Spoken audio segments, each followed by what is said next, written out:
Daily আমরা রাতে চোখ বন্ধ করে ঘুমিয়ে পড়ি, কিন্তু ভেবে দেখেছো আমরা আসলে ঘুমাই কেন? ঘুম না থাকলে কি হতো আমাদের জীবনে?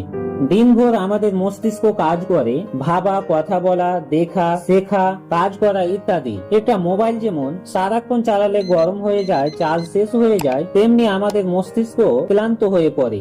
আর ঘুম হচ্ছে সে চার্জার যা আমাদের শরীরকে এবং মস্তিষ্ককে নতুন করে শক্তি দেয়। ঘুমের সময় শরীর নিজের যত্ন নিতে শুরু করে, শরীরের ভিতরের ক্ষত ভালো হয়, নতুন কোষ তৈরি হয়, রক্তচাপ ঠিক থাকে, আর হৃৎপিণ্ড একটু বিশ্রাম পায়। এমনকি আমাদের ইমিউন সিস্টেম তখন কাজ করে যাতে আমরা অসুস্থ না হই। এছাড়া ঘুম আমাদের মনকে শান্ত করে। যখন আমরা ঘুমাই তখন মস্তিষ্ক দিনের সব ঘটনা সাজিয়ে রাখে। আর জানেন, ঘুমের মাঝে আসে স্বপ্ন, কখন উড়ে যায়, কখন আমাদের অদ্ভুত কিছু দেখি।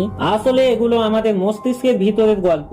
সে সারাদিনের ঘটনা গুছিয়ে নেয় যেন আমরা পরের দিন নতুন করে ভাবতে পারি। বিজ্ঞানীরা বলেন একজন প্রাপ্তবয়স্ক মানুষের প্রতিদিন 6 থেকে 8 ঘন্টা ঘুমানো প্রয়োজন। আর বাচ্চাদের ক্ষেত্রে এটা আরো অনেক বেশি হওয়া প্রয়োজন, কারণ তাদের তখন মানসিক ও শারীরিক বিকাশ ঘটে। কিন্তু কেউ যদি ঘুম না পায়, মন খিটখিটে হয়ে যায়, মনোযোগ কমে যায়, রাগ বেড়ে যায়, এমনকি দীর্ঘদিন ঘুম কম হলে হৃদরোগ, ডায়াবেটিস আর মানসিক সমস্যার মতো জটিলতার সম্মুখীন হতে পারে। তাই ঘুম কোনো সময় অপচয় নয়। ঘুম আমাদের বাঁচিয়ে রাখে, শক্তি দেয়, সুখ দেয়। যত ব্যস্তই থাকো, রাতে ঠিক মতো ঘুমাও। ঘুম মানে নতুন একটা সকাল, আর নতুন একটা সকাল মানে নতুন একটা জীবন শুরু করা।